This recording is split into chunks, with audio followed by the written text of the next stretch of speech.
Paper leak हो गया तो हमारी पार्टी के अंदर ही पता लगता है कि पेपर लीक हो गया और उन लोगों को पकड़ो और अंदर करो। कांग्रेस के अंदर पेपर लीक किए जाते थे, इनेलो की सरकार में पेपर लीक किए जाते थे, उन पेपर के पैसे लिए जाते थे। हमारे यहाँ गलती से भी अगर किसी ने गलती कर दी तो उसको बख्शा नहीं जाएगा। योग्यता के आधार पे दे तो भी मैं डिजर्व करता हूँ, जातिगत देखिए मैं 100% तैयार हूँ। पार्टी अगर मुझे आदेश देती है, परिवारों से नेता आएंगे नहीं, कार्यकर्ताओं के बीच से आएंगे, तो निश्चित तौर के ऊपर हम सब में से ही कोई न कोई जाएगा। वो मैं हो सकता हूँ या कोई और होगा। नमस्कार, मैं हूं आपका दोस्त विनोद शर्मा और फिलहाल भिवानी में हरियाणा के सबसे युवा नेता कहें या युवा आयोग के जो चेयरमैन रहे, फिलहाल युवाओं में एक विशेष चेहरा और भिवानी के लोगों में खास करके इनके कार्यकर्ताओं में अभी कुछ उत्साह भी है कि आने वाले वक्त में मोदी साहब या फिर खट्टर साहब खुश करने के लिए, क्योंकि जिस तरीके से अब इन 3 राज्यों में बीजेपी ने अपनी सरकार बनाई है, 5 राज्यों के इलेक्शन हुए, उसके बाद कुछ कार्यकर्ताओं में जोश आया और मुकेश गौड़ के पास में फिलहाल बैठा हूं तो आपको मंद मंद मुस्कुराते ये स्क्रीन पर दिख रहे होंगे, क्योंकि सरकार बना ली है जी, और उसके बाद लोकसभा की तैयारी है और साथ साथ विधानसभा की बहुत सारी चर्चाएं चल रही हैं।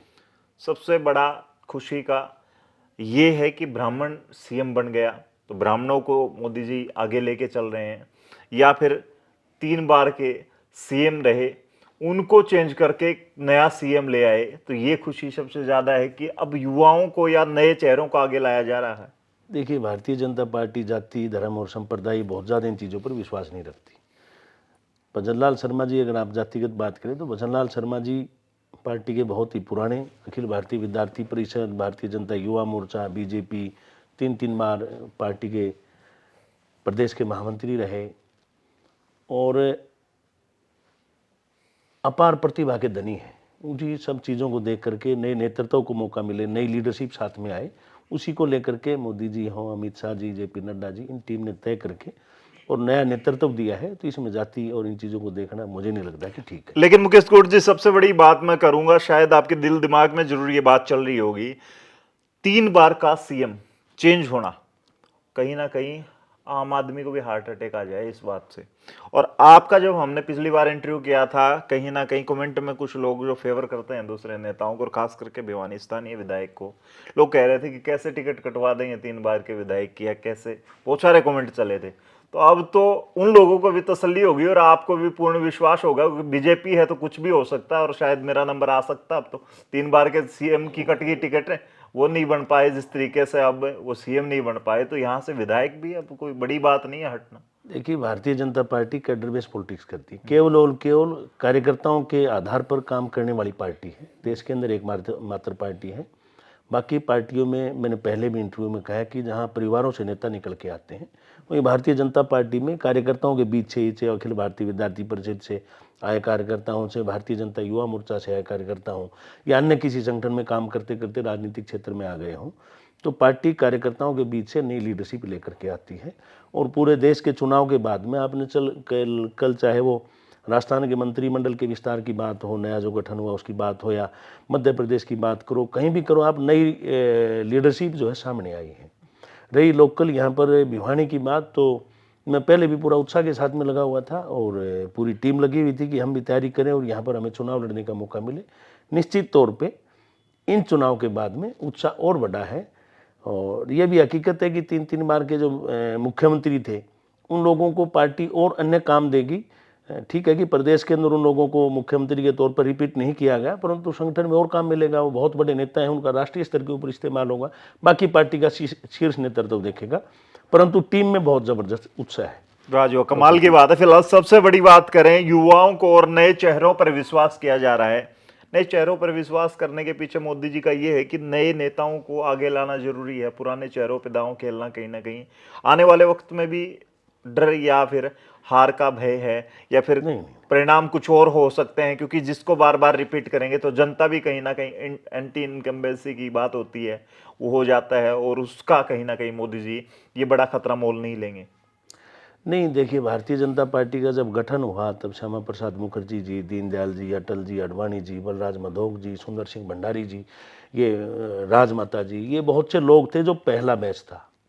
उसके बाद में 1977 में जब जन आंदोलन खड़ा हुआ इमरजेंसी के विरोध में, तब एक लीडरशिप बीजेपी की आई। उसके बाद में 1991 में 90 के आसपास में राम जन्मभूमि आंदोलन चला, तब एक नई लीडरशिप बीजेपी की निकल करके आई।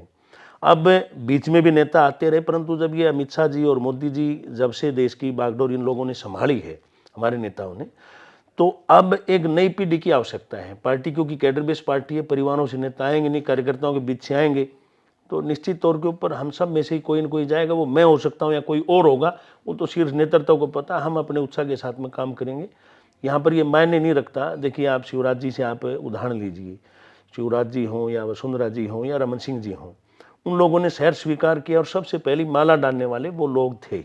ये भारतीय जनता पार्टी में ही संभव है, और किसी पार्टी में, जो कांग्रेस या कोई और पार्टी, उनके अंदर ये संभव नहीं है कि इस प्रकार का हालात हो, इस प्रकार का वातावरण हो, और फिर वही आदमी उसके नाम की घोषणा करे, उसको सबसे पहली माला भी पुष्प गुच्छ दे करके सम्मानित भी करे। ये बीजेपी में संभव है। क्या आप मानते हैं कि नूतन नए बदलाव जरूरी हैं, और खास करके बीजेपी की राजनीति में अगर बने रहना है, तो आपको लगता है कि चैलेंज या इस तरह के चेंज की जरूरत पड़ती रहेगी आने वाले वक्त में, खास करके टिकटार्थियों की बात करें? नहीं, देखिए, वैसे तो देश के हित में यही है कि नई लीडरशिप सामने आए, क्योंकि देश की आबादी जो है, दुनिया का सबसे नौजवान देश भारत देश है। जब तक नए लोगों को मौका नहीं मिलेगा, नए आइडियाज़ नहीं आएंगे, डेवलपमेंट को लेकर के नई नई जो बातें हैं, अंतर्राष्ट्रीय स्तर के ऊपर जो पूरी दुनिया ने जो तरक्की की है, आज भारत देश, हमें इस बात का गर्व है कि मोदी जी नया विजन लेकर के आए, उनकी टीम के अंदर बहुत नई सोच के लोग आए, तो उन लोगों ने दुनिया के अंदर भारत देश का जिस प्रकार का मान बढ़ाया है, तो और नई लीडरशिप आएगी, वो और नई चीज़ें लेकर के आएगी और आधुनिकता के साथ में देश को आगे बढ़ाएगी, तो स्वाभाविक। आज जिस तरीके से ये चुनाव परिणाम आए, उसके बाद खट्टर साहब से जब भी मीडिया प्रेस की गैलरी में सवाल किए जाते हैं, तो वो यही जवाब देते हैं कि एक साथ विधानसभा अगर लोकसभा के साथ हुए तो हम लोग तैयार हैं पूर्णतः।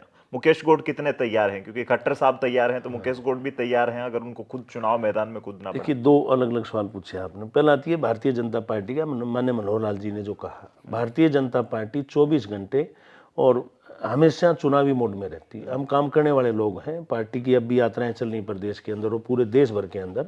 हमने 9 साल में जो काम किए, काम में कोई बात, मान लो हमने फैमिली आईडी और इन चीज़ों को लेकर के घर घर जा करके, हम सरकारी तंत्र अलग काम करता है, राष्ट्रीय हमारा जो प्रदेश का जो संगठन का तंत्र है वो अलग काम करता है। हम लोगों के बीच में रहते हैं।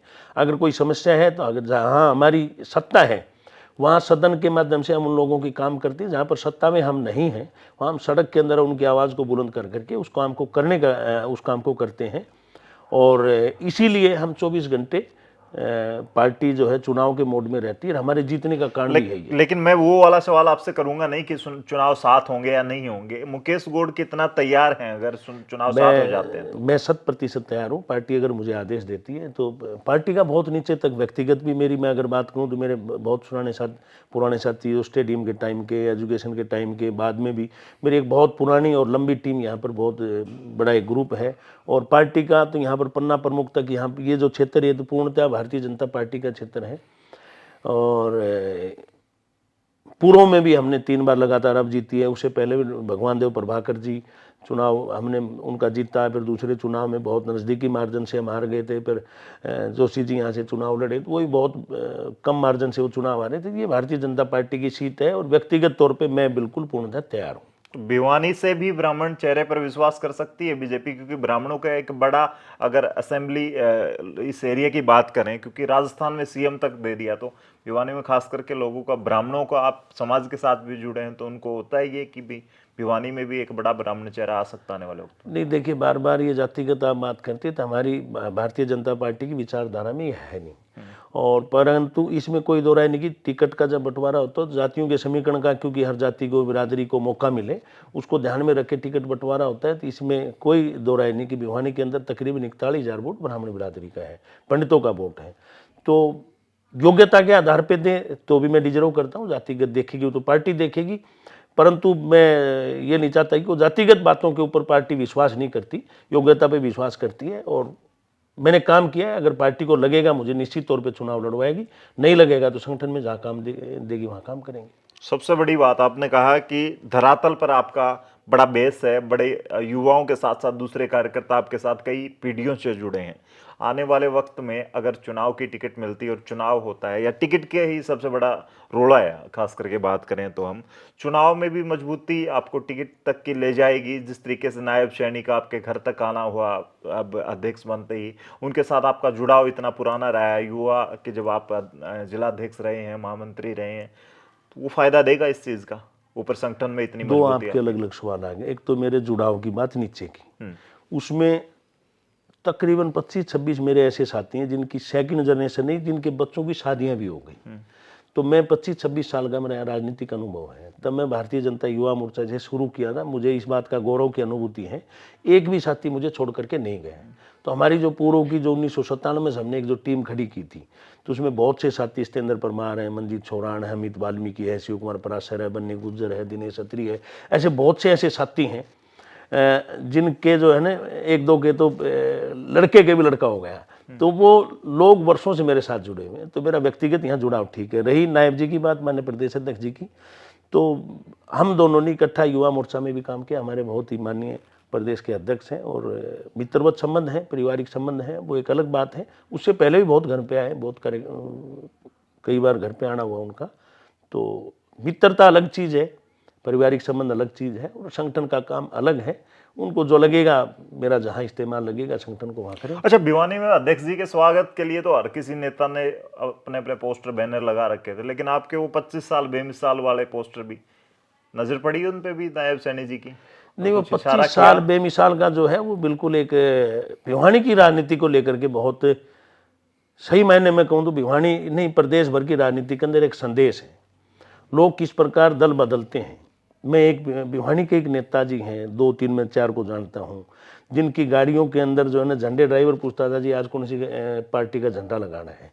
90 से जिन लोगों ने राजनीतिक शुरुआत की हो, 10-10, 12-12, 3-3 बार कांग्रेस में जाना होगा, इनेलो में, जेजेपी में, पता नहीं कौन सी कितनी पार्टियां बदली उन लोगों ने। तो वो दल बदलू लोगों के लिए वो अपने साथ जुड़े हुए लोगों के साथ विश्वासघात ना करें। जैसे मैंने बताया कि 25-26 साल से मेरे साथ साथी जुड़े हैं, मैंने आज तक पार्टी नहीं बदली, तो उन लोगों ने भी नहीं बदली। परंतु यहाँ के जो नेता हैं या प्रदेश में और नेता है, और तीसरे दिन पार्टी बदल करके कहीं ना कहीं अपने साथियों का, मित्र मंडली का भी विश्वास भी खोते हैं और उनका भी जो समाज के अंदर जो वजन है उसको भी लगता है यार तीसरे दिन जो है ना पार्टी बदल लेता है। इसको लेकर के एक संदेश था, लोगों को अच्छा लगा होगा मेरे ख्याल से। अब तक तभी वो दीवारों पर, रोड के ऊपर बोर्ड है। बात करें जिस तरीके से आप कह रहे हैं कि धरातल पे आपका बेस कार्यकर्ताओं का मजबूत है, ऊपर संगठन में सेटिंग ठीक ठाक है। सबसे बड़ी सेटिंग आप खाटू श्याम से भी करने जा रहे हैं। आपकी लगातार बसें चल रही हैं खाटू श्याम के लिए, भक्तों को, खास करके आपके हल्के के लोगों को भेज रहे हैं, माताओं बहनों को भेज रहे हैं। तो ये कृपा अटकी हुई थी खाटू धाम में, उस कृपा को भी अब आप सेटिंग कर लेंगे वहां भी? यानी कि टिकट के लिए हर जगह मोहर चाहते हैं कि कहीं कमी ना रह जाए। देखिए, बाबा श्याम जो है हमारे कुल देवता है और कलयुग के अवतार के तौर पर उनकी पूजा है। आज से नहीं, वर्षों से गए। मेरे इस बड़े भैया जो हैं दीपक गौड़ के नाम से भजन गायक हैं और वो लगातार 13 या 14 बार पैदल यात्री भी रहे। तो वर्षों से हम खाटू जी जाते हैं। बाबा का आदेश हुआ तो ये छोटी सी एक अपनी तरह से प्रयास है, पहल है।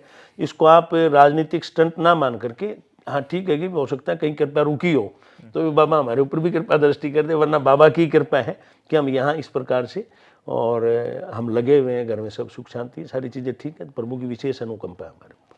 खट्टर साहब से आपका बड़ा जुड़ाव, नए अध्यक्ष बने हैं उनके साथ बड़ा जुड़ाव, और इस तरह से आप खर्चे करते जा रहे हैं। भिवानी विधानसभा में खास करके देखते हैं तो इंडिकेशन आपकी तरफ जाता है। लोग चर्चाओं में आपको शामिल सबसे जो मेन है उनमें करते हैं कि आने वाले वक्त में टिकट ले जाएंगे, ये हो सकता है। तो क्या थपथपी मिल चुकी है? ऊपर से अध्यक्ष भी अपना खट्टर साहब से भी नज़दीक हैं, ये सारी चीज़ें हैं, उन्होंने आशीर्वाद दे ही दिया वो खाटू श्याम के साथ साथ कि भाई तैयारी करो और जुट जाओ, आने वाला वक्त आपका है। बीजेपी के अंदर कोई भी अगर आके कह देने मेरी पक्की होली, तो ये मान लेना उसकी तो पक्की कच्ची होगी। अच्छा, यहाँ पर कोई थपथपी नहीं मिलती, केवल एक ही थपकी मिलती है, भैया जाकर के फील्ड में काम करो, संगठन को मजबूती का काम दो, तभी हम 18 करोड़ तक पहुंचे। कोई कल्पना नहीं कर सकता कि कोई एक राजनीतिक संगठन 18 करोड़ तक के कार्यकर्ता बना सकता है। हम 18 करोड़ तक के आंकड़े पर पहुंचे हैं। ये हमारे शीर्ष नेतृत्व के मार्गदर्शन में पार्टी के कार्यकर्ताओं ने काम किया है। कहीं से कोई थपकी नहीं और ना किसी को मिलती है। कोई भी कहता है कि मुझे बोल दिया गया, वो आदमी बेचारा अपने साथ भी धोखा करता है, जनता के साथ भी धोखा करता है और अपने साथ जुड़े हुए लोगों के साथ भी धोखा करता है। ऐसा बिल्कुल संभव नहीं बीजेपी में। क्या आपको लगता है कि एक साथ चुनाव हुए तो हरियाणा की बीजेपी का जिस तरीके से आज युवाओं का एक सबसे बड़ा मुद्दा है, उनको रोजगार की बातें, रोजाना एग्जाम होते हैं, सीईटी जैसे बड़े मुद्दे होते हैं, बात करें वो लीक हो जाते हैं, कुछ एग्जाम ऐसे हैं, कुछ कोर्टों में अटक जाते हैं, और विकास की बात भी मैं आपसे हर बार करता हूं और आप मेरे साथ उस पर बहस भी करने लग जाते हैं। हो सकता है कितना विशेष प्यार आपका भिवानी के विधायक के साथ है, आप हर बार उनकी तरफदारी करते हैं, बीजेपी के हैं इस वजह से आप विशेष प्यार पता नहीं क्या है, लेकिन इन मुद्दों की वजह से आपको लगता है कि मोदी साहब ये ऐसा फैसला लेंगे कि आज थोड़ा बहुत जो विरोध है वो एक साथ चुनाव करवाएंगे तो उसका खामियाजा भी भुगतना पड़ सकता कोई जनता के अंदर विरोध नहीं है, बड़ा जबरदस्त उत्साह है माननीय मनोहर लाल खट्टर जी के नेतृत्व में। जिस प्रकार हरियाणा प्रदेश के अंदर विकास के नए जो आयाम स्थापित किए हैं, रोजगार को लेकर के हमने जो काम किया है, 9.5 साल के आज कार्यकाल में 1.25 लाख के आसपास हमने कौशल के थ्रू जॉब दी है, इतने ही 1.25 लाख के आसपास 1,10,000 के आसपास हमने गवर्नमेंट जॉब दिए हैं। पेपर लीक हो गया तो हमारी पार्टी के अंदर ही पता लगता है कि पेपर लीक हो गया और उन लोगों को पकड़ो और अंदर करो। कांग्रेस के अंदर पेपर लीक किए जाते थे, इनेलो की सरकार में पेपर लीक किए जाते थे, उन पेपर के पैसे लिए जाते थे। हमारे यहाँ गलती से भी अगर किसी ने गलती कर दी तो उसको बख्शा नहीं जाएगा, चाहे वो कितना ही बड़ा आदमी हो। दूसरी बात, भ्रष्टाचार को लेकर के केवल भारत देश के अंदर ऐसा प्रदेश हरियाणा प्रदेश है जहां पर IAS और IPS को भी हमने अंदर किया है, इस सरकार ने अंदर किया है, और नीचे के पता नहीं कितने अधिकारी होंगे।